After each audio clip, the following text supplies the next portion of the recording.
बच्चों को good afternoon, Radhe Radhe, जय श्री राम। तो मेरे लाडलों, कैसे हैं आप सभी? बढ़िया है ना?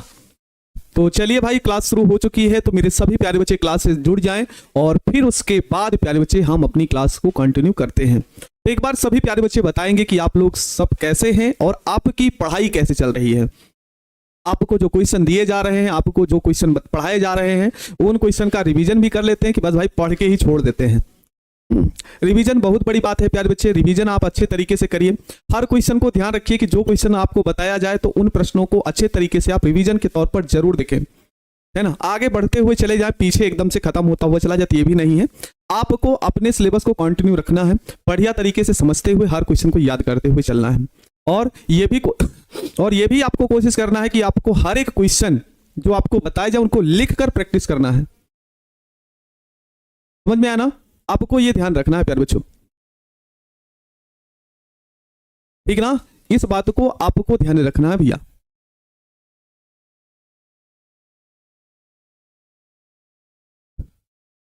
ठीक है प्यारे बच्चे, तो ये आपको ध्यान रखना है कि हर क्वेश्चन को आपको बनाना है तो भी बना सकते हैं जब आप अपने आप को प्रैक्टिस के तौर पर रखेंगे। तो भाई इस बात को ध्यान रखें, आप अच्छे तरीके से रिवीजन को करिए। जो क्वेश्चन आपको प्रोवाइड कराया जाए, जो क्वेश्चन आपको बताया जाए, उन प्रश्नों पर आप विशेष ध्यान रखें।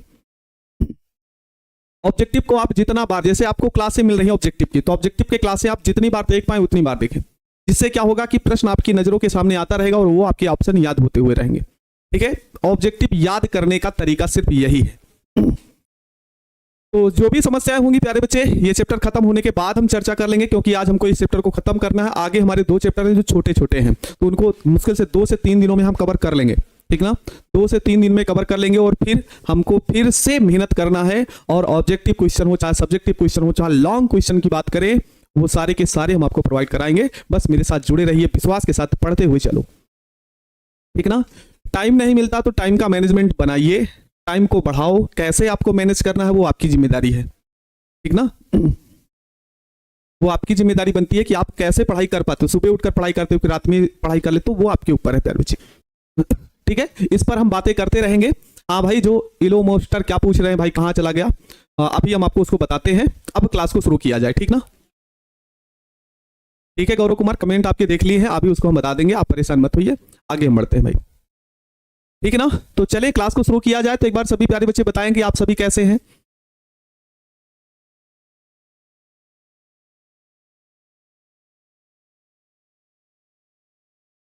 तो मेरे साथ प्यारे बच्चे जुड़ चुके हैं। सौरभ कुमार यादव, राहुल कुमार, बिहारी बाबू, नित्या कुमारी चौहान, प्रियांशु यादव, बिट्टू यादव, प्रियंका कुमारी, ऋतिक कुमार, मुकेश, राखी, अन्वेश, अंकित, विकी ठाकुर, धर्मेंद्र, सोनू कुमार, निगम सेन, दिलशान, माधवी, सभी लोग बढ़िया है ना। तो चलो प्यारे बच्चे, अब हम अपनी क्लास को शुरू करते हैं, ठीक ना।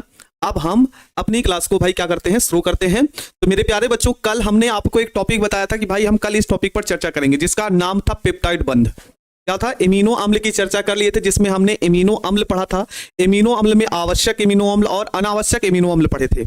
अब उसी क्रम में हमको कौन सा बंध पढ़ना है, तो जिसका नाम है भैया पेप्टाइड बंध। क्या बोलेंगे? पेप्टाइड बंध, पेप्टाइड बंध। चलो हेडिंग लगाओ आप सभी, और इसके बारे में अब हम लोग डिस्कस करेंगे, इसके बारे में हम जानने वाले हैं। देखना प्यारे बच्चे, पेप्टाइड बंध बनता कैसे है, ठीक ना। क्या भाई? पेप्टाइड बंध बनता कैसे है, हम उसके बारे में हम लोग बनते हैं। एक बच्चा कह रहा सर 25 घंटा वाला क्लास लेकर आइए, 12 घंटा पहले पढ़िए, जरूरत पड़ेगी कि 24 घंटा का भी क्लास लिया जाएगा, ठीक ना। बस जरूरत होगी तब। ये समझिए, आवश्यकता से ज्यादा मेहनत नहीं करनी चाहिए, आवश्यकता मेरी जितनी हो उसी हिसाब से। बस ये है कि हम अपने को अपना रिजल्ट मेंटेन कर लें, उतना ही पढ़ाई अच्छे तरीके से कर लें, ये आपको ध्यान रखना है। चलो, पेप्टाइड बंध बनता कब है, ध्यान से समझो। देखो प्यारे बच्चों, एमिनो अम्ल जैसे होता है। एमिनो अम्ल क्या होते हैं भैया? जैसे NH2CH, यहां पर R और ये COOH। मेरे प्यारे बच्चों, जहां पर कार्बोक्सिलिक समूह और NH2 दोनों उपस्थित होते हैं वही एमिनो अम्ल है, ठीक ना। वही क्या है? एमिनो अम्ल है। तो एमिनो अम्ल जैसे एक हमने लिया है ना, इसी तरीके से 2 हमको लेने हैं, एक नहीं लेना है, हमको 2 प्रयोग करना है प्यारे बच्चों, ऐसे, ठीक है। तो एमिनो अम्ल जो होंगे वो प्यारे बच्चे दो होंगे, दो लिया जाएगा। अब चाहे वो दोनों समान हो और या फिर असमान हो। समान कैसे होंगे भाई, ये एल्किल समूह से अव्यवस्थाएं बनेंगी, ठीक है ना। तो उसमें करना क्या है, जब दो समान एमिनो अम्ल या फिर दो असमान एमिनो अम्ल, है ना, जब दो समान एमिनो अम्ल या असमान एमिनो अम्ल को संघनित करते आपस में जोड़ते हैं, तो एक का कार्बोक्सिलिक समूह और एक का एमीन समूह कैसे जुड़ेगा, ध्यान से समझिए। जैसे यहां पर है भैया CO सिंगल बॉन्ड OH, ऐसे देख सकते हैं COOH को लिखे हैं, यहां पर NH2 को लिख रहे हैं, तो इसको आप क्या लिखेंगे, NH सिंगल बॉन्ड H, आगे ये जुड़ा रहेगा, आगे इधर का ये जुड़ा है, आगे का इधर जुड़ा है। बस क्रिया कहां से हो रही वो ध्यान से देखना, यहां से OH प्रयोग कर लेंगे और यहां से H का प्रयोग कर लेंगे, दोनों मिलकर क्या बनाएंगे भैया, तो H2O बनाएंगे। क्या बनेगा, H2O बनेगा। अब आगे देखो कैसे बन रहा है, यहां पर ये हो जाएगा NH2, यहां पर हो जाएगा C, यहां पर H, ये R हो गया ना प्यारे बच्चे। तो यहां पर बचा सिर्फ क्या भैया, CO बचा है, ये हमने ऐसे लिख लिया।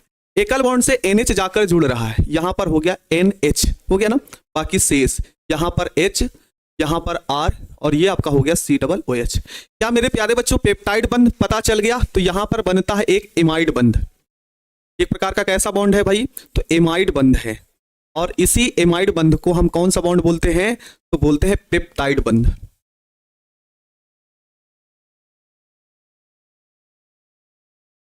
पेप्टाइड बंध बोलो, बना लेंगे पेप्टाइड बंध, पेप्टाइड बंध बताएंगे, बोलो समझ में आ गया भाई। भाई क्रॉस के नीचे क्यों लिखते हैं H2, ये हम आपको समझ, अच्छा ये चीज, हाँ अब क्रिया आगे बढ़ रही हो तो आगे भी बढ़ाने के लिए H2 यहां पे लिख दो, नहीं तो वहां पे लिख दो, कोई दिक्कत नहीं है। एक बार बताओ प्यारे बच्चे, ये क्लियर हो गया। अजीत कुमार बिल्कुल प्यारे बच्चे, एक ऐसा रहेगा आपको, जो 12 घंटे वाली क्लास है उसमें टोटल सब चैप्टर वाइज ऑब्जेक्टिव क्वेश्चन जोड़े गए हैं, और फिर उसके बाद और एक बार ऐसे भी क्लास लेंगे जिसमें हर चैप्टर का ऑब्जेक्टिव वाइज कम से कम 500 से 600 क्वेश्चन, उससे ज्यादा आपको नहीं पढ़ना है, ठीक है ना। आप उसके लिए टेंशन ना लीजिए प्यारे बच्चे, हम आपके लिए जी तोड़ मेहनत कर रहे हैं। आपको नहीं पता होगा तो हम आपके लिए बता दें कि आज 3 दिन से प्यारे बच्चे, सिर्फ 3 दिन से बता रहे हैं, सिर्फ प्रीवियस ईयर छान रहे हैं। प्रीवियस ईयर छानने का मतलब प्रीवियस ईयर पर नजरें गड़ाए हैं कि कौन सा क्वेश्चन कहां पे कितना भिड़ रहा है, ठीक ना। जितना मॉडल पेपर है वो सारे उठा के देख ले रहे हैं, छान मार रहे हैं कि भाई कहां से क्वेश्चन पूछ सकते हैं, है ना। आपसे ज्यादा टेंशन मुझे है कि हम कैसे अपने क्वेश्चन को लड़ाएं, है ना। तो आपको खाना हम बना रहे, सिर्फ खाना आपको है, आपको सिर्फ पढ़ना है बस और तैयार कर लेना है, ठीक है ना। बोलो ये समझ में आ भैया, पेप्टाइड बंध कैसे बना, समझ में आ गया। चलो इसकी डिफिनीशन लिख लेते हैं। सर पेप्टाइड बंध पूछा जाएगा तो इसकी डिफिनीशन कैसे लिखेंगे, है ना, यहीं से लिख लेते हैं, थोड़ा सा इसको ऊपर कर लेते हैं।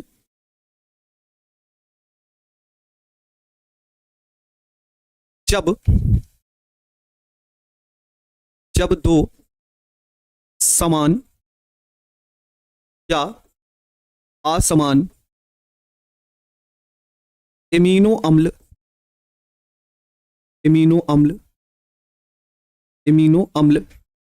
आपस में संघनित होते हैं, आपस में संघनित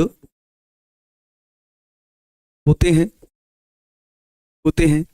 तो, है ना, तो एक अणु का कार्बोक्सिलिक अम्ल और एक अम्ल का क्या बनाता है भाई, NH2 समूह, ठीक ना, ठीक ना। संघनित है, आपस में संघनित होते हैं तो एक अणु का कार्बोक्सिलिक समूह, एक अणु का क्या प्यारे बच्चों, कार्बोक्सिलिक समूह व एक अणु का एमीन समूह। आप देख सकते हो प्यारे बच्चे, ये दोनों एमिनो अम्ल हैं और एक का COOH समूह और एक का क्या, NH2 समूह, आपस में क्रिया करके कैसा बंध बनाता है, एमाइड बंध, है ना। एमीन समूह आपस में क्रिया करके एमाइड बंध बनाते हैं। इसी बंध को पेप्टाइड बंध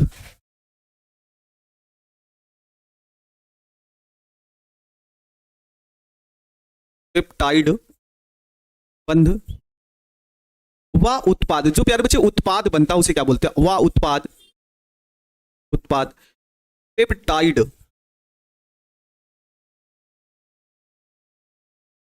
पेप्टाइड कहलाता है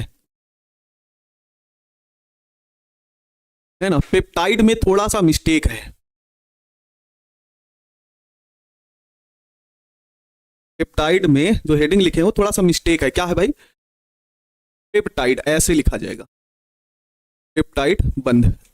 इसको सही कर लेते हैं,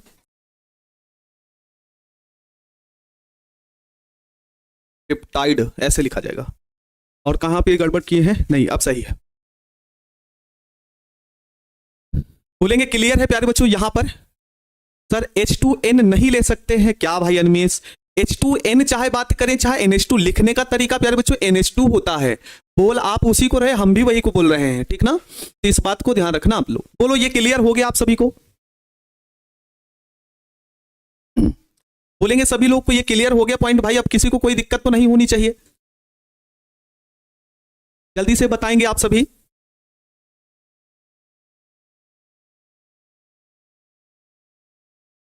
अच्छा ग्रीन कलर वाला गड़बड़ है, अच्छा सॉरी।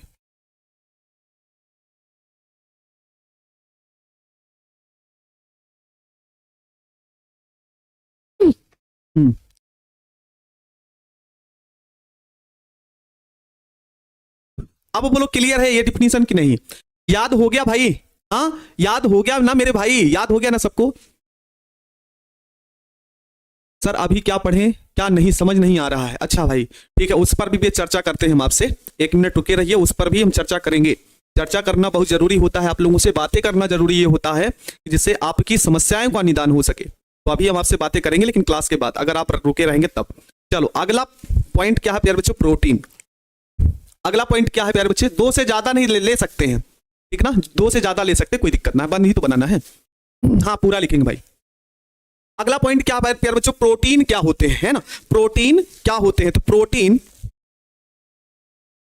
प्रोटीन अल्फा एमिनो अम्ल के, प्रोटीन अल्फा एमिनो अम्ल के, अल्फा एमिनो अम्ल के बहुलक होते हैं। होते हैं भाई? अल्फा एमिनो के बहुलक होते हैं जो परस्पर पेप्टाइड बंधों से जुड़े होते हैं, पेप्टाइड बंधों से जुड़े होते हैं। पेप्टाइड बंधों से क्या होते हैं भैया? जुड़े होते हैं। ये समझ गए आप लोग भाई? प्रोटीन अल्फा एमिनो अम्ल के क्या होते हैं? बहुलक होते हैं। तो किससे जुड़े होते हैं? तो जो जुड़े होते हैं परस्पर पेप्टाइड बंधों से आपस में क्या होते हैं भाई? जुड़े होते हैं, है ना? अब यहां पर इसकी डिफिनीशन हमको लिखनी है ना? अगर आपसे पूछे भाई प्रोटीन किसे कहते हैं, तो ये तो एक क्वेश्चन यहां से ऑब्जेक्टिव के रूप में होता है ना? क्वेश्चन आपसे यहां पे ऑब्जेक्टिव के रूप में क्या पूछ लेता है कि अल्फा एमिनो अम्ल प्रोटीन क्या है? तो प्रोटीन एक प्रकार का अल्फा एमिनो अम्ल है, अर्थात एमिनो अम्ल है। ये क्वेश्चन हो गया भाई। भाई पॉलीपेप्टाइड बंध से, या पेप्टाइड, जब कई सारे पेप्टाइड बंध आपस में जुड़ जाते हैं तो वही पॉलीपेप्टाइड हो जाता है। ठीक है प्रियंका प्यारी बच्ची? हाँ भाई बिल्कुल। पॉलीपेप्टाइड कब होता है? जब उसी का क्रम बढ़ता हुआ चला जाता है, ये आपको ध्यान रखना है। तो क्या होता है यहां पर? नाइट्रोजन युक्त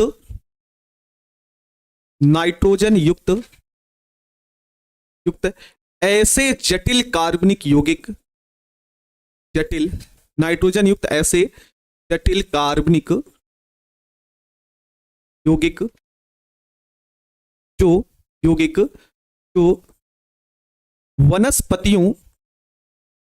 वनस्पतियों एवं जंतुओं की जीवित कोशिकाओं में उपस्थित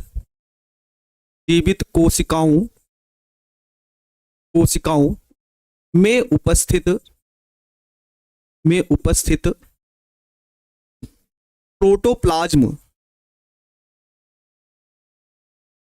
ठीक ना? अब प्रोटोप्लाज्म बायोलॉजी वाले बच्चे जानते होंगे, है ना? प्रोटोप्लाज्म जो होता है वो बायोलॉजी वाले बच्चे जानते होंगे, एक जीवित कोशिका का भाग होता है, ऐसा कुछ होता है भाई। बायोलॉजी हम उतना ज्यादा जानते नहीं है, ठीक ना? तो भाई क्या होता है, प्रोटोप्लाज्म एक अंग रूप में होता है जिसमें कार्बोहाइड्रेट भी होता है, लिपिड भी होता है, ऐसा है ना, और उसी में ये प्रोटीन आदि पाए जाते हैं, ठीक ना। तो प्रोटोप्लाज्म में क्या होते हैं प्यारे बच्चे, पाए जाते हैं, में पाए जाते हैं, पाए जाते हैं, प्रोटीन कहलाते हैं, प्रोटीन कहलाते हैं, ठीक ना। तो ये भैया जीवित कोशिकाओं में उपस्थित जो प्रोटोप्लाज्म एक होता है ना, हाँ द्रव टाइप में लिक्विड होता है भाई, है ना, तो जिसमें कार्बोहाइड्रेट, लिपिड, एंजाइम, विटामिन, वो सारी चीजें उपस्थित होती है इसी प्रोटोप्लाज्म में। तो उसी में भैया ये भी पाए जाते हैं प्रोटीन। तो नाइट्रोजन युक्त ऐसे जटिल कार्बनिक यौगिक जो वनस्पतियों एवं जंतुओं की जीवित कोशिकाओं में उपस्थित प्रोटोप्लाज्म में पाए जाते हैं, ठीक ना। और इसी को हम क्या बोलते हैं प्यारे बच्चों, प्रोटीन कहते हैं। अगर आपसे क्वेश्चन ये पूछ ले भैया प्रोटीन क्या है, तो उसका जवाब यहां पर आपको दे देना है, ठीक ना। अब यहीं पर आपसे क्वेश्चन ये पूछता है कि प्रोटीन क्या है, और अगला क्वेश्चन आपसे पूछता है प्रोटीन क्या है, ठीक ना, और प्रोटीन का विकृतीकरण क्या है ना। अगला प्रश्न यहां से जो पूछता है वो यहां से ये पूछता है भैया कि प्रोटीन क्या है, ये तो इसकी जानकारी हम लिख लेंगे, और प्रोटीन कई प्रकार की है ना, जो वर्गीकरण आप लोग पढ़े हैं, ठीक ना, उसमें। अब हम जो आगे जो क्वेश्चन आपसे पूछा गया वो पूछा गया प्रोटीन का विकृतीकरण, विकृतीकरण क्या है ना। विकृतीकरण का मतलब एक प्रकार से ऐसा समझो टूटना, है ना, टूटना होता है प्यारे बच्चे। जैसे ये कोई प्रोटीन है ना, जो बहुत ही संघनित है, कुंडलित है प्यारे बच्चों। तो ये है किसके है ना, ये जो प्यारे बच्चे ये प्रोटीन है, मान लो ये प्रोटीन है जो कुंडलित है, प्रोटीन है, प्रोटीन जो कि क्या है, कुंडलित है,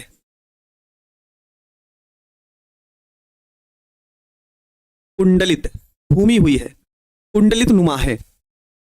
हाँ जलेबी समझ लो भाई, ठीक ना, क्या है यहां पर जलेबी है, ये कुंडलित रूप में है। अब इसका पीएच मान में परिवर्तन कर दो, है ना, इसके पीएच मान में क्या कर दो, परिवर्तन कर दो। तो यहां पर लिखेंगे कम पीएच, है ना, पीएच जो आपका होता है पावर ऑफ हाइड्रोजन, ठीक ना, पीएच व उच्च ताप पर, क्या भाई, पीएच व उच्च ताप पर ये जो प्रोटीन आपको कुंडलित रूप में दिख रही, जो जलेबी की तरह बन रही है ना, धागे नुमा की तरह है प्यारे बच्चों, ये सीधी हो जाती है कुछ इस तरीके से, है ना, ये सीधी हो जाती है। तो इसी को प्यारे बच्चे हम बोलते हैं प्रोटीन का विकृतीकरण, है ना। तो क्या होगा भाई, प्रोटीन का विकृतीकरण की अगर हम बात करेंगे कि अगर आपसे क्वेश्चन पूछे प्रोटीन के विकृतीकरण से आप क्या समझते हैं, तो यहां पर डिफिनेशन लिखेंगे कम पीएच तथा उच्च ताप पर उच्च प्रोटीन का निम्न प्रोटीन में परिवर्तन। समझ में आया ना, क्या बोले भैया कि कम पीएच व उच्च ताप पर उच्च प्रोटीन का निम्न प्रोटीन में परिवर्तित होना, ठीक है, क्या बोलते हैं हम, प्रोटीन का विकृतीकरण कहते हैं। तो चलो भाई इसकी डिफिनीशन हम आपके सामने लिख देते हैं। तो यहां पर लिखेंगे कम पीएच तथा उच्च ताप पर, उच्च ताप पर, है ना, उच्च ताप पर उच्च प्रोटीन का,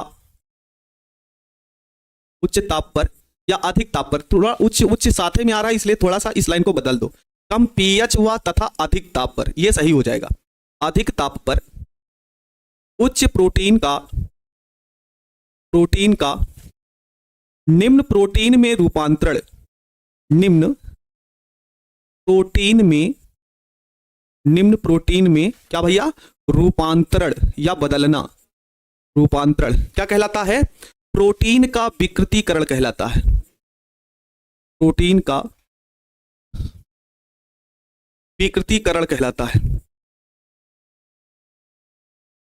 विकृतीकरण।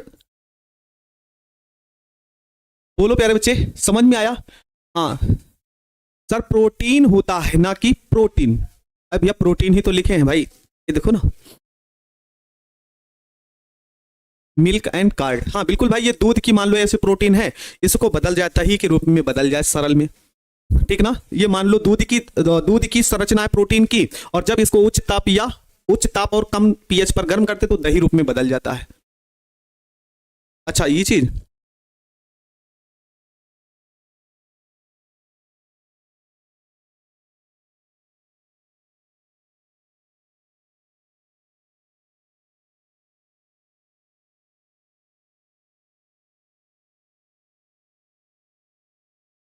बोलिए क्लियर है आपको यहां तक?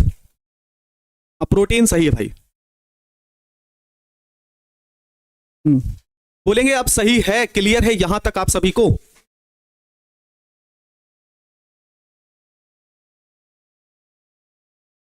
हाँ, दिलसान कह रहे हैं पायस क्या है, ये 5 नंबर में पूछा गया है, बताइए। तो पायस क्या है? जिसमें प्रक्षिप्त प्रवस्था और प्रक्षेपण माध्यम 2 प्रकार के होते हैं, है ना। प्रक्षिप्त प्रवस्था और प्रक्षेपण माध्यम दोनों क्या हो, द्रव अवस्था में हो, तो वही भाई क्या है, आपका पायस है। पायस 2 प्रकार के होते हैं, तेल में जल और जल में तेल, बस यही है, ठीक ना। इतना कठिन क्वेश्चन थोड़ी है।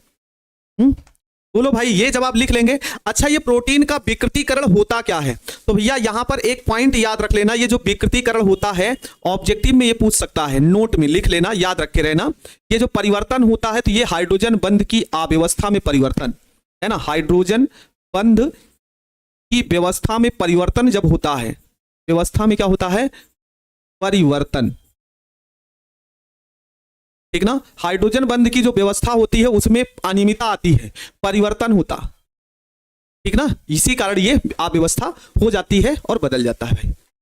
हाँ बिल्कुल क्लियर हो गया यहां तक। एक बार सभी प्यारे बच्चे बताएंगे कि ये दोनों पॉइंट आपके क्लियर हो गए। तो हम अगला पॉइंट पढ़ेंगे जिसका नाम है प्यारे बच्चों विटामिन। क्या है? विटामिन।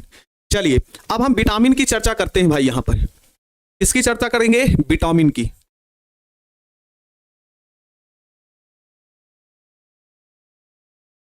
विटामिन की खोज सर्वप्रथम किसने की थी? चलो बताओ, विटामिन शब्द का प्रयोग सर्वप्रथम किसने किया था? तो भैया विटामिन शब्द का प्रयोग सर्वप्रथम, विटामिन शब्द का प्रयोग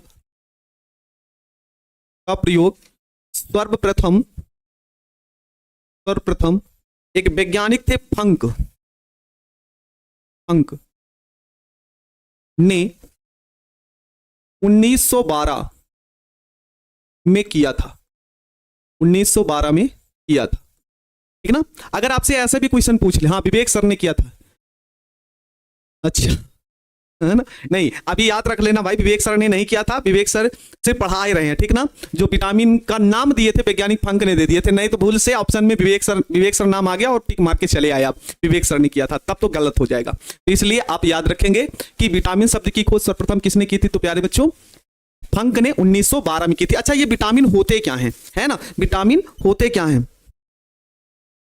तो ऐसे कार्बनिक पदार्थ, ठीक ना,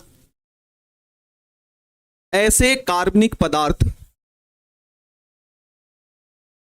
ऐसे कार्बनिक पदार्थ, है ना, जो चाहे जंतु हो या मनुष्य हो, है ना, ऐसे कार्बनिक पदार्थ जो जंतुओं तथा मनुष्यों की ठीक से वृद्धि, है ना। मतलब अगर इसमें कमी पाई जाती है भाई, तो थोड़ा बहुत अव्यवस्था भी पाई जाती है, तो इसलिए इनकी पूर्ति होना जरूरी है ना। तो वही कह रहा है कि ऐसे कार्बनिक पदार्थ जो जंतुओं तथा मनुष्यों की ठीक से वृद्धि तथा विकास, है ना, विकास व उनकी जैविक क्रियाओं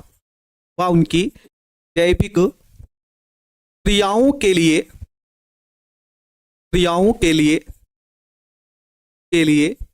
आवश्यक होते हैं विटामिन कहलाते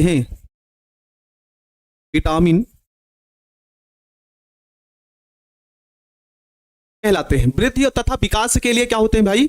आवश्यक है। वृद्धि और विकास के लिए, साथ में जैविक क्रियाओं के लिए। आपने सुना होगा जैसे विटामिन ए होता है, जिसका नाम रासायनिक नाम रेटिनॉल होता है ना, जिसके कारण कौन सा होता है? रतौंधी होता भाई।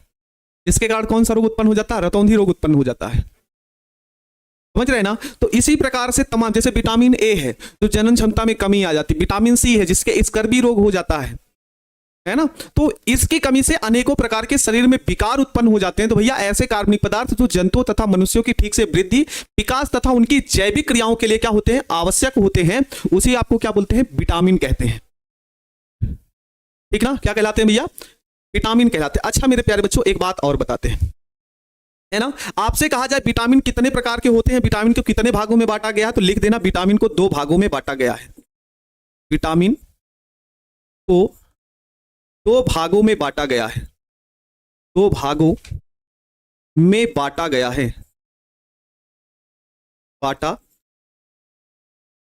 गया है। अच्छा, ये कौन कौन से होंगे भैया? तो एक में होता है वसा में विलेय, वसा में विलेय होता है, और दूसरा होता है प्यारे बच्चों जल में विलेय, जल में विलेय, ठीक ना। वसा में विलेय और जल में विलेय। तो जल में तो दो ही हैं भैया, एक भैंस है और वो पानी में गई, तो बी वा सी है ना, बी वा क्या होती है भाई? सी होती है। अच्छा, और क्या बचा ही है? और क्या क्या बचा है? तो ए डी ई के, A D sorry A D E और क्या प्यारे बच्चों? के, यही तो होते हैं भाई। ए डी ई के जो वसा में विलेय होते हैं, बाकी जो दो हैं वो जल में विलेय होता, बी और सी। शुभम यादव कह रहे हैं कि आज मेरा बर्थडे, गिफ्ट में क्या दे रहे हैं? मांगिए भाई, क्या दे सकते हैं बोलिए। पहली बात तो जन्मदिन की ढेर सारी शुभकामनाएं, आप तभी से कमेंट किए जा रहे हैं, तो आपको जन्मदिन की ढेर सारी शुभकामनाएं। खूब पढ़ो, खूब अच्छे से रिजल्ट आए आपका। अब आप मांग सकते हैं, क्या मांग सकते हैं? आपको हमसे क्या अपेक्षाएं हैं आपकी? ये बात आप समझ गए भाई? बोलिए, इतना समझ गए? गैल भैंसिया पानी में। 5 नंबर वाला क्वेश्चन लड़वा दीजिए, लड़ जाएगा प्यारे बच्चे, है ना। 6 क्वेश्चन पूछे जाते हैं, 3 क्वेश्चन ये 101% होगा कि आपकी परीक्षा में लड़ेगा, है ना।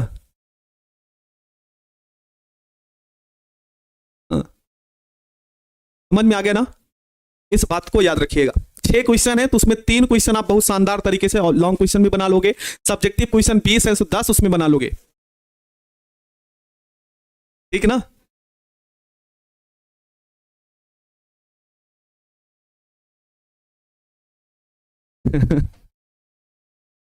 बन जाओ भाई, ये दिल से दुआएं निकलती हैं कि इसमें जितने बच्चे मेरे साथ पढ़ रहे हैं इनसे हमको मिलने का सौभाग्य प्राप्त हो जाए, ठीक ना।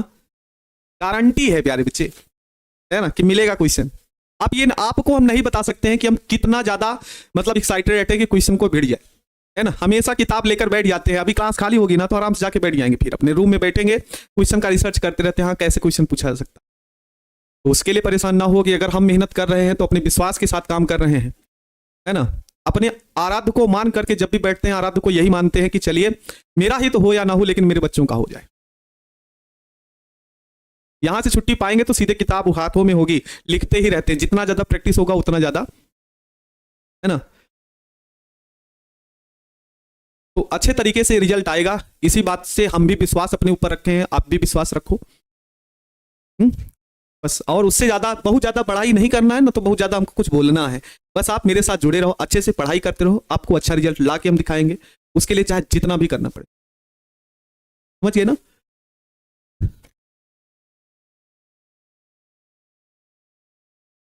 ठीक है ना, आएगा। आप लोगों से उम्मीदें हैं प्यारे बच्चे बहुत ज्यादा, आप नहीं मानेंगे तो वो बात अलग की है, लेकिन आप लोगों से बहुत ज्यादा उम्मीदें हैं हमको। आप अच्छे तरीके से पढ़ लीजिए, आपका रिजल्ट अच्छे से आ जाए, आप अच्छे मुकाम में रह जाओ। और हमेशा मेरी इच्छा यही रहती है कि मेरे द्वारा पढ़ाए गए जितने भी बच्चे हैं वो हमेशा अच्छे मुकाम पर पहुंच जाए। तो भले ही हमको भूल जाए वो बात अलग की है, लेकिन कभी ना कभी तो याद करते थे कि एक सर, विवेक सर थे जो हमको पढ़ाए थे और ये समझाते थे कि अच्छे तरीके से पढ़ लो और अच्छे तरीके से रिजल्ट आ जाए, ठीक है ना। चलिए, अब विटामिन के बारे में यहां तक तो क्वेश्चन आपसे पूछे गए थे भाई, ठीक ना, विटामिन के बारे में। अब थोड़ा सा हम न्यूक्लिक अम्ल की चर्चा कर लेते हैं। विटामिन ए से यहीं से क्वेश्चन पूछे गए, बाकी इसके ऑब्जेक्टिव भी क्वेश्चन पूछे गए हैं, है ना, कौन से किसके किसके कैसे होता है।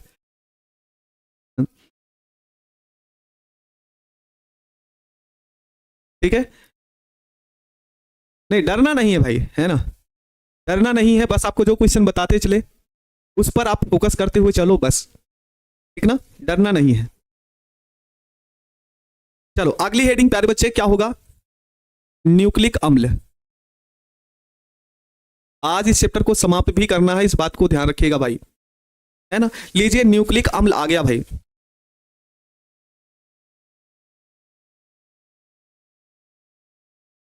न्यूक्लिक अम्ल जानते हैं? हाँ, न्यूक्लिक अम्ल जानते हैं आप लोग? सर जी वह 6 क्वेश्चन कौन सा है बता दीजिए। 6 क्वेश्चन देखो प्यारे बच्चे, कोई है ना, कोई भगवान तो है नहीं कि वो 6 क्वेश्चन टिक मार दिए 6 क्वेश्चन, लेकिन हाँ 15 से 20 क्वेश्चन हम गेस करेंगे। उस 15 से 20 क्वेश्चन में 6 के 6 क्वेश्चन मिलने की संभावना रहेगी। 6 क्वेश्चन है तो 3 क्वेश्चन आप आराम से बना लोगे, ताकि केमिस्ट्री का सिलेबस बड़ा है। केमिस्ट्री में आप इतने रिएक्शन है, रिएक्शन से क्वेश्चन उठा लेता है कि आपके थ्योरी से क्वेश्चन बनाता है, वो भी हम लोगों को आता है प्यारे बच्चे, है ना। फिर उसके बाद रिएक्शन ही पूछ लेता तब भी उसके लिए दिक्कत है। आपका एनसीईआरटी बुक से क्वेश्चन उठाता तब भी दिक्कत है। तो दोनों को मैनेज करके चलना पड़ता है, ठीक है ना। तो आप सिर्फ क्वेश्चन को समझो, पढ़ते हुए चलो। बिल्कुल हाँ, सबका कमेंट आ रहा है भाई। सबके कमेंट देखकर ऐसे लग रहा है कि जैसे मेरे घर के बालक हूं और इन बालकों के लिए मेहनत कर जाओ, आपका परम कर्तव्य है। इन कमेंट को देखकर हमको यही लग रहा है, ठीक ना। और इनके लिए हम रुक जाए, ये हम रुकेंगे नहीं, बस मेहनत करते रहो, बाकी देखेंगे क्या होता है क्या नहीं होता ना। कमेंट देखने के बाद ये लग रहा है कि मेरे घर के बालक है, इनके लिए जो कर पाओ वो कर डालो। हाँ, तो न्यूक्लिक अम्ल होते क्या है भाई, है ना। न्यूक्लिक अम्ल वे जैव अणु जो हमारे पापा से हम में आए हैं, हमारे से किसी दूसरे में जाएंगे, या फिर आपके पापा जो होंगे, आपके लक्षण, जैसे कहा जाता है ना, पड़ोसी कहते हैं कि एक लड़कवा के, है ना, मोहना तो ऐसे पड़ा है ना, ऐसे बोला जाता है ना। बोलते हैं ना कि भाई ये जो बच्चा है अपने पापा को पढ़ा है, मम्मी को पढ़ा है, अपनी मौसी को पढ़ा है, फूफा को पढ़ा है ना, बुआ को पढ़ा है, नाना को पढ़ा है, दादा को पढ़ा, ऐसे ना, ऐसे बोलता है ना। तो ठीक उसी प्रकार से ये भाई, तो वे जैव अणु जो पीढ़ी दर पीढ़ी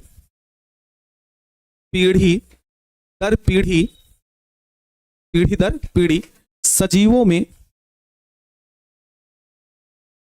में रूपांतरित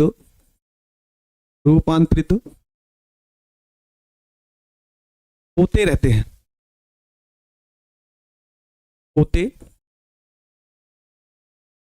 होते रहते हैं। अर्थात क्या होता है, जो आनुवांशिक लक्षण जिसे बोलते हैं, है ना। आनुवांशिक लक्षण एक जब का आपका होता है, ठीक ना। आनुवांशिक लक्षणों में क्या होता है, कार्य करता है, आनुवांशिक लक्षण की तरह कार्य करता है, जो लक्षण हमको देखने को मिलता है। अर्थात आनुवांशिक लक्षण की तरह कार्य करते हैं, न्यूक्लिक अम्ल कहलाते हैं। न्यूक्लिक अम्ल कहलाते हैं। बायोलॉजी वाले बच्चे इसको अच्छे से समझ रहे होंगे भाई।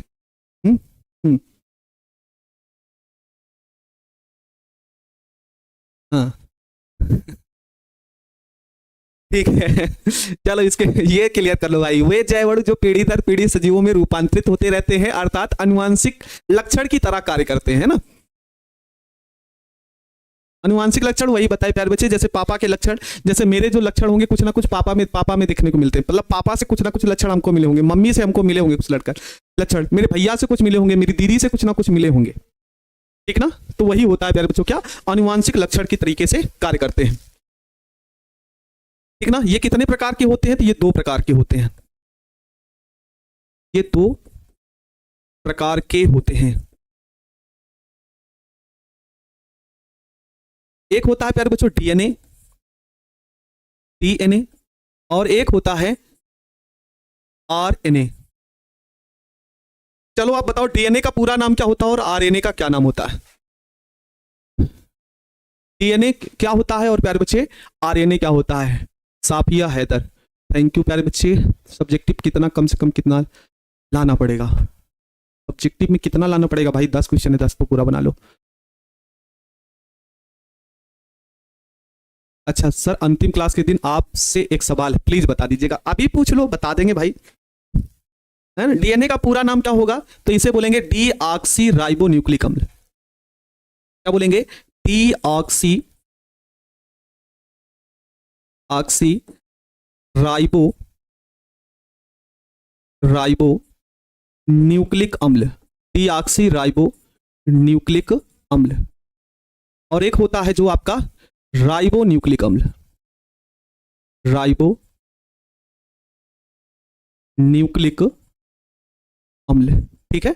ये भी इसका पूरा नाम याद रखना पड़ता है। डीएनए क्या है, डीऑक्सी राइबो न्यूक्लिक अम्ल है, और आरएनए क्या है प्यारे बच्चों, राइबो न्यूक्लिक अम्ल होता है। अच्छा ये पाए कहां पे जाते हैं तो भैया, ये केंद्रक में पाए जाते हैं, केंद्रक में पाए जाते हैं। और ये कहां पे पाए जाते हैं? कोशिका द्रव्य में, कोशिका द्रव्य में, ठीक है ना, केंद्रक में। और एक प्यारे बच्चे, एक बच्चा पूछ रहा है कि सर डीएनए आरएनए भी लॉन्ग क्वेश्चन में आता है। हाँ, लॉन्ग क्वेश्चन में पूछेगा तो आपसे न्यूक्लिक अम्ल पूछ लिया, ये पूछ लेगा। और दूसरा इसमें बोल देगा क्या भाई, इसमें आपसे बोल देगा क्या कि आप डीएनए और आरएनए में अंतर लिखो, क्योंकि हमने यहां पर आपको देखे भाई,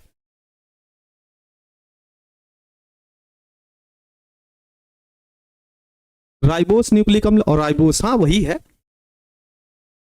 ना। यहां पे जो क्वेश्चन पूछेगा तो लॉन्ग क्वेश्चन पूछेगा, तो अगर मान लो यही लॉन्ग क्वेश्चन बता दो तो क्या पूछेगा आपसे, बोलेगा कि न्यूक्लिक अम्ल क्या होते हैं या न्यूक्लिक अम्ल किसे कहते हैं, डीएनए और आरएनए में अंतर पूछ लेता है, बस। समझ में आ गया? हाँ, दिलकुश कुमार बोलो भाई, क्या दिक्कत है? ठीक है, चलो ये तो आपका हो गया। अगला क्वेश्चन यहीं से पूछता है भाई डीएनए और आरएनए में अंतर, तो हम अगले पेज से इसका शुरुआत करते हैं। क्या? डीएनए डीऑक्सीराइबोन्यूक्लिक अम्ल व आरएनए राइबोन्यूक्लिक अम्ल में क्या पूछेगा? अंतर। चलो कम से कम 3 अंतर लिखो आप लोग, कम से कम 3 अंतर आपसे पूछ रहे हैं, है ना, कम से कम 3 अंतर। मुकेश कुमार कह रहा नहीं बोलेंगे सर आपसे। अरे भाई काहे गुस्सा होते हैं? हा? गुस्सा होते हैं काहे लिए गुस्सा होते हैं? हम तो किसी कुछ बोलते भी नहीं है। एक डीएनए है और एक आरएनए है,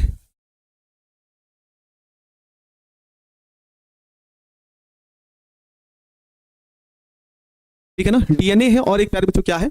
आरएनए। चलो पहला पॉइंट देखो, अंतर लिखना है ना, अंतर लिखना है तो अंतर सोचा करो।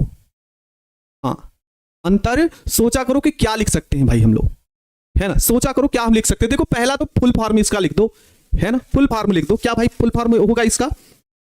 इसका पूरा नाम, अंतर ही तो ढूंढना है, बहुत ज्यादा मेहनत नहीं करनी अंतर में, बस ढूंढते हुए चलना। इसका पूरा नाम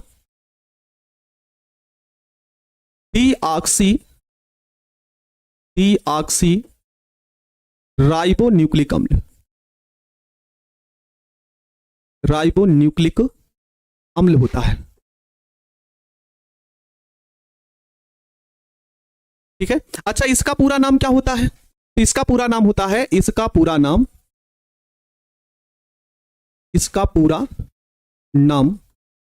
राइबोन्यूक्लिक अम्ल होता है, राइबोन्यूक्लिक अम्ल होता, ठीक है। चलो दूसरा पॉइंट बताओ प्यारे बच्चों, दूसरा बताओ। हाँ, सिंगल स्टैंड डबल स्टैंड, अच्छा भाई, है ना। दूसरा पॉइंट क्या लिख सकते हैं भाई? यह केंद्रक में पाया जाता है, या केंद्रक में पाए जाते हैं या पाया जाता है।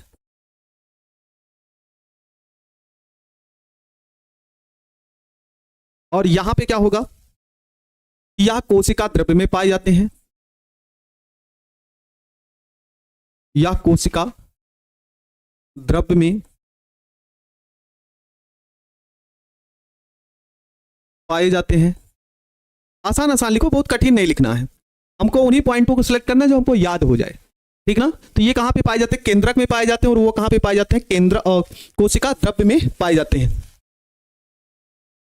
डीएनए का शर्करा अणु, डीएनए का शर्करा अणु क्या होता है बताओ कोई?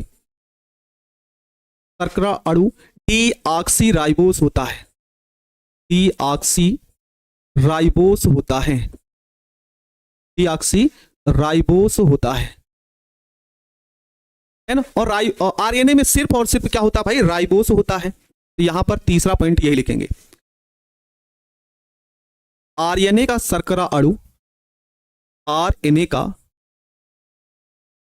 शर्करा अणु, शर्करा अणु राइबोस होता है,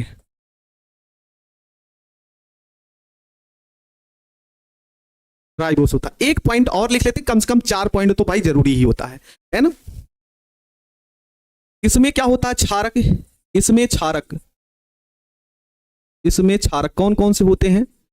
AGTC, है ना, AGTC भस्म या क्षारक पाए जाते हैं। इसमें AgTC क्षारक पाए जाते हैं। अब ए का मतलब क्या होता है भाई? तो एडेनिन ग्वानिन है ना। चलो बताओ AgTC का पूरा नाम बताओ। हाँ, AgTC का पूरा नाम बताओ। और इसमें कौन से क्षारक पाए जाते हैं? तो एक बदल जाता है, इसमें AgUC क्षारक पाए जाते हैं। चलो पूरा नाम बताओ। एक अलग होता है, ठीक ना, यहां पर T होता है और वहां पर U होता है। एडेनिन ग्वानिन साइटोसिन और थाइमिन, और यहां पर क्या हो जाएगा? एडेनिन ग्वानिन यूरेसिल और साइटोसिन। बदल जाएगा ना, एक बदल जाता है भाई।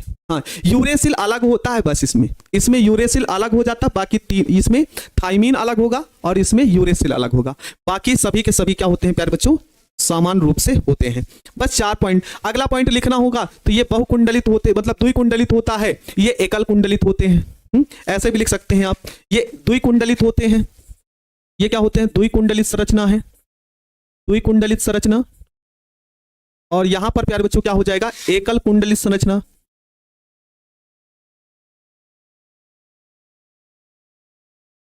एकल कुंडलित संरचना। हाँ हो गया भाई, 5 तो हो गए, कम से कम 5 हो गए, तो 5। एक पूछ रहा बहुलक। बहुलक क्या है? जब छोटे छोटे और मिलकर बड़े आकार में बदल जाए तो बहुलक है। हाँ, बहुलक आगे मिलेगा भाई। बोलो, लिख लोगे ना? द्विकुंडलित संरचना, एकल कुंडलित संरचना है। DNA RNA में समझ में आ गया भाई? हाँ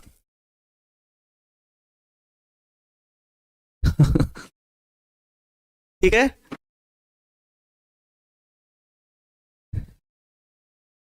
IUPAC का 3 घंटा वाला क्लास। हाँ प्यारे बच्चे, उसके लिए क्रैश कोर्स 2 से 3 दिन में खत्म हो जाएगा। तो उसके बाद सोच रहे हैं दोपहर की क्लास में 1 से 2 दिन का समय मिलेगा, तो उसमें IUPAC की क्लास लेना जरूरी है, वो भी करा देंगे।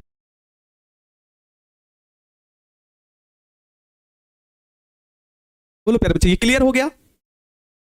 अब इसके चलिए ऑब्जेक्टिव क्वेश्चन के लिए। चलिए सभी लोग बोलिए कि सर ऑब्जेक्टिव तैयार किया जाए। भाई देखिए, 12-15 तक क्लास खत्म कर लेंगे, 10 मिनट आपसे हम बातें करेंगे, कम से कम 5 से 10 मिनट बातें करेंगे आपसे, ठीक ना। तो आज 20 तक क्लासें चलेंगी आपको, आपकी क्लास।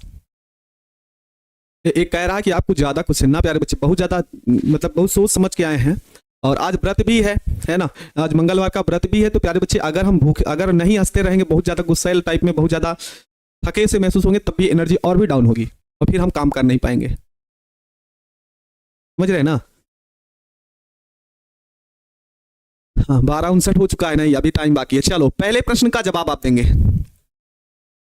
पहला क्वेश्चन पूछ रहा है अभिक्रिया, ये पूछ रहा है CH2OH, CHOH और CHO। देख लो प्यारे बच्चे, यहां पर इस बात को याद रखो, ये दिया गया जो ग्लूकोज है, क्या है? ग्लूकोज।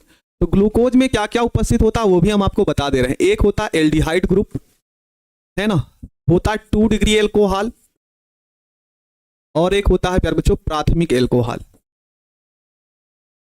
1 डिग्री, 2 डिग्री और एल्डिहाइड। तो प्यारे बच्चे, एल्डिहाइड ग्रुप की संख्या कितनी होती है? 1। और द्वितीयक एल्कोहल की समूह की संख्या आप देख रहे हैं CHOS, तो कुल कितना होता है? 4 होता है।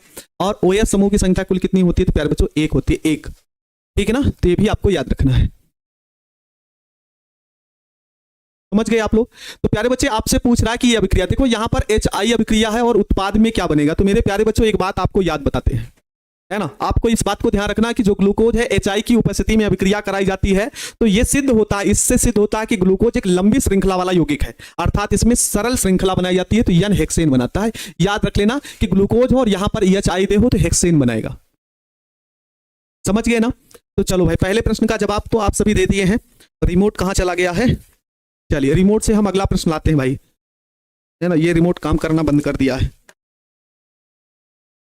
चलिए दूसरा प्रश्न यहां पे है प्यारे बच्चों, कह रहा कि कार्बोहाइड्रेट जो जलांशित होकर 3 से 10 मोनोसैकेराइड, जो कल बच्चा एक रट लगाया था कि सर 2 से, है ना, 2 से 10, 2 से 10, 2 से 10 नहीं प्यारे बच्चे, जो क्वेश्चन भी पूछा गया 3 से क्या पूछा गया? 10 से मोनोसैकेराइड, आप समझ लो, ठीक है ना। तो जलांशित होकर 3 से लेकर 10 मोनोसैकेराइड इकाई प्रदान करते हैं, उसे आप क्या बोलते हैं? तो उसे बोला जाता है भैया ओलिगोसैकेराइड। और यहां पे 10 से क्या होगा? ज्यादा होगा, 10 से क्या होगा, ज्यादा होगा, 10 नहीं 10 से ज्यादा होगा तो पॉलीसैकेराइड। डाइसैकेराइड कम से कम 2 होंगे। मोनोसैकेराइड अपघटित नहीं होते, जल अपघटित नहीं होते हैं, ठीक है ना, जल अपघटित नहीं होते। अगला प्रश्न का जवाब दीजिएगा। सुक्रोज का फार्मूला, ये तो कल भी शायद में मिला था, अब वो मॉडल पेपर में बना था प्यारे बच्चों, है ना, वो मॉडल पेपर में बना था। तो यहां पर आपका आ जाएगा C12H22O11 और 12 लगा दे, गलती भाई सॉरी, C12H22O11। अगला क्वेश्चन, निम्नलिखित शुगर में अर्थात शर्करा जिसे बोलते हैं में सबसे मीठा क्या होता है भाई, बताएंगे आप? सबसे मीठा क्या होता है? तो सबसे मीठी शर्करा आपसे पूछी जा रही है, तो भैया फ्रक्टोज है ना। लैक्टोज दूध में पाई जाने वाली शर्करा है ना, तो इसको आप लोग याद रखे रहेंगे, फ्रक्टोज हो गया। चलो क्या कह रहा है, स्टार्च के जल अपघटन में निम्नलिखित में से किस एंजाइम का प्रयोग किया जाता है? तो माल्टेस एंजाइम का प्रयोग किया जाता है, जाइमेस एंजाइम का, या इनवर्टेस का, या फिर प्यारे बच्चों डाइस्टेस का। चलो एक बार सभी प्यारे बच्चे कमेंट कर देंगे, पांचवें का ऑप्शन देंगे प्यारे बच्चों आप सभी।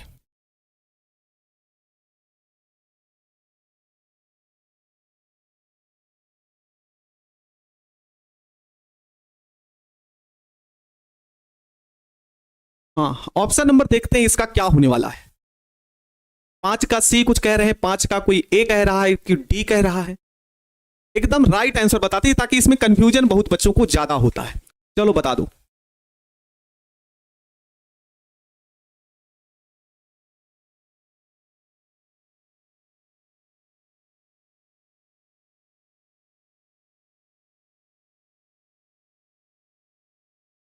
ऑप्शन नंबर बताओ। सी ऑप्शन वाले भी बताइए, तुक नहीं मिल पा रहा है कि कौन सा होगा।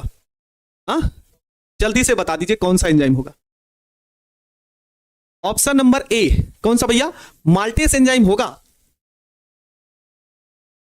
बताओ, माल्टेस एंजाइम होगा?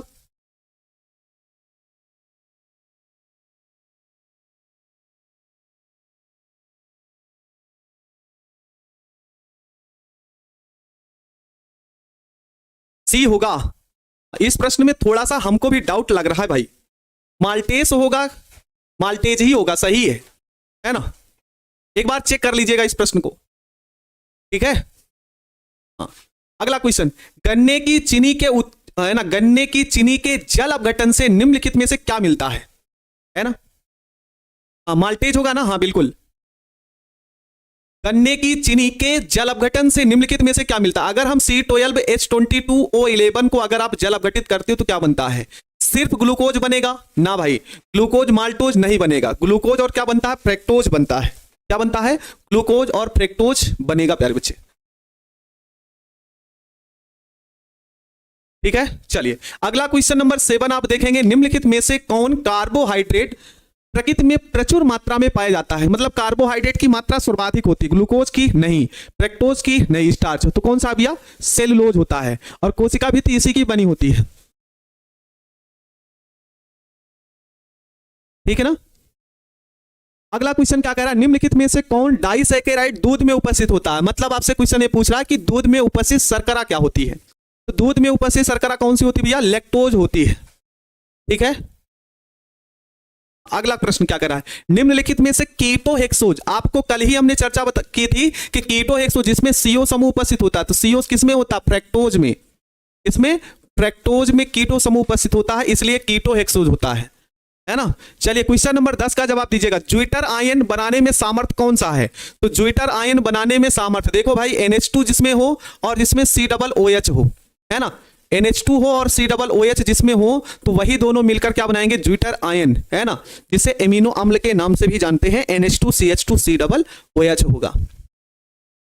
चलिए अगला क्वेश्चन का जवाब दीजिए। क्वेश्चन नंबर 11 आपसे क्या पूछ रहा है भैया, है ना। क्वेश्चन नंबर 11 आपसे पूछ रहा है कि प्यारे बच्चों कि CONH2 ग्रुप को आप क्या बोलते हैं? CONH2 ग्रुप को बोला जाता है भैया एमाइड ग्रुप, है ना। यहां पर एमिटो ग्रुप दिया गया है, एमिनो ग्रुप दिया गया, इमिनो ग्रुप दिया गया और कार्बाइल एमीन दिया गया। तो प्यारे बच्चों एमिडो ग्रुप कहा जाता है, एमाइड जिसे बोलते हैं, क्या बोलते हैं? एमिडो ग्रुप बोला जाता है। अच्छा ठीक है, 5 नंबर भी देख लेते हैं, कोई दिक्कत ना है। अब यहां पर ध्यान दो। चलिए COOH ग्रुप के अलावा एमिनो अम्ल में कौन सा समूह? तो COOH समूह के अलावा कौन सा समूह होता है? NH2 समूह भी उपस्थित होता है। तो ऑप्शन नंबर प्यारे बच्चों बी एकदम सही जवाब हो जाएगा।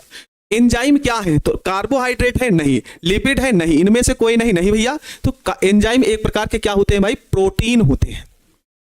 चलिए क्वेश्चन नंबर 14 का जवाब देंगे, निम्नलिखित में से किससे इंसुलिन स्रावित होता है? तो कल भी इसका जवाब आपको सामने मिला था, अग्न्याशय जो होता है उसमें इंसुलिन का स्रवण होता है, इंसुलिन प्रवाहित होता है।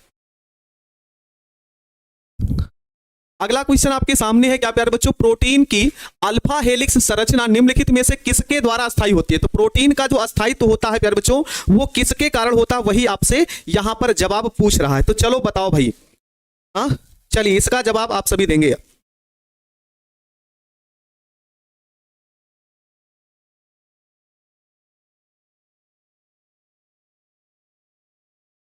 हाँ बता दो भाई।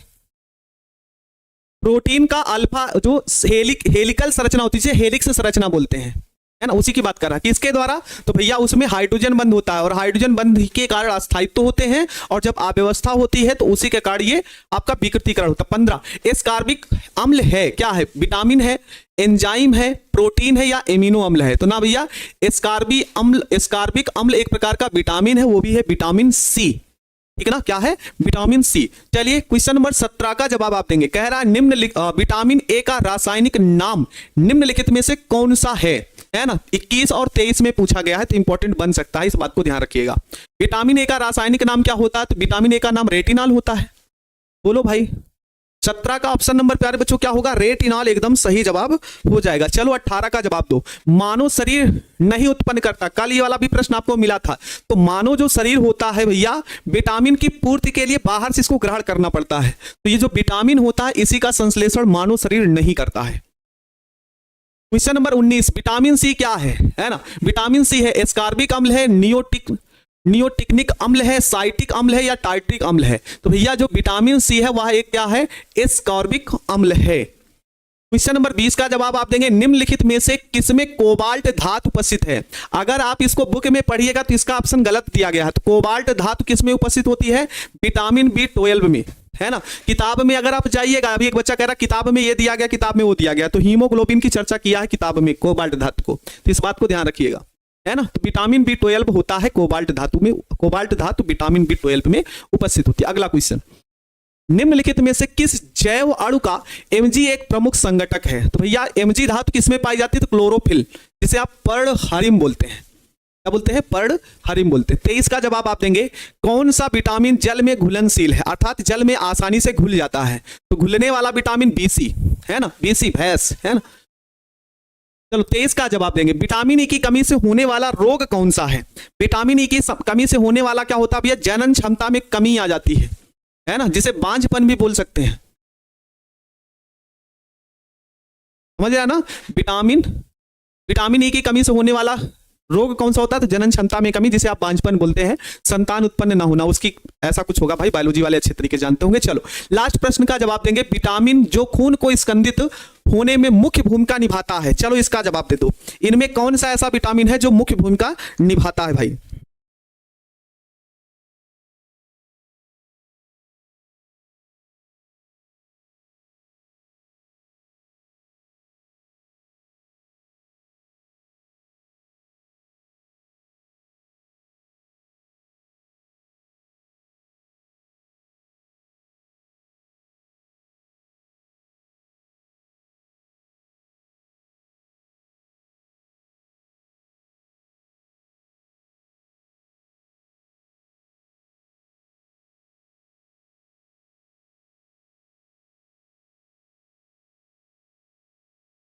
इसका जवाब कौन सा होगा? तो बता देंगे, विटामिन के, जिसे हम बोलते हैं रक्त का थक्का, है ना, रक्त का थक्का। प्यारे बच्चे 1 मिनट प्यारे बच्चे, बस पानी पी ले फिर बोलते हैं।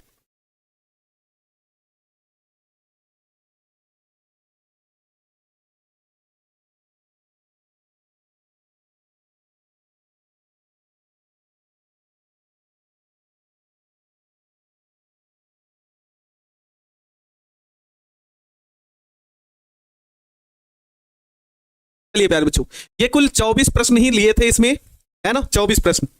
यहां वाला देख लेते हैं भाई, जो भी एक एंजाइम वाला था, एंजाइम वाला क्वेश्चन नंबर कौन सा था भाई? ये था, स्टार्च का जल अपघटन किसमें होता है ना? तो डायस्टेस एंजाइम प्रयोग होता है। इसमें प्रयोग होता है डायस्टेस एंजाइम, इसका सही जवाब होगा। बताए ना, इसमें थोड़ा सा डाउट चल रहा था जा जा और जा देख करके, ये आप देख सकते हैं प्यारे बच्चे, ठीक है ना, ठीक है ना। तो ये यहाँ पे डायस्टेस एंजाइम का प्रयोग होगा, आप सही है। हाँ, 20 ही सही कर पाए भैया, 24 क्वेश्चन थे तो इसमें 24 के 24 सही होने चाहिए। और कितने लोगों का सही है? 22 प्रश्न। विटामिन ई का स्रोत क्या है भाई, देखना, ठीक है भाई। शुभम आपका एक कमेंट और जरूर कि फर्स्ट पढ़ लें, सेकंड पेपर ना पढ़े, क्योंकि हार्ड लगता है तो प्यारे बच्चे मेहनत तो करना ही पड़ेगा ना, मेहनत तो आपको करना ही पड़ेगा ना। 24 नहीं सही हुआ, 24 सही करो। हम्म हम्म।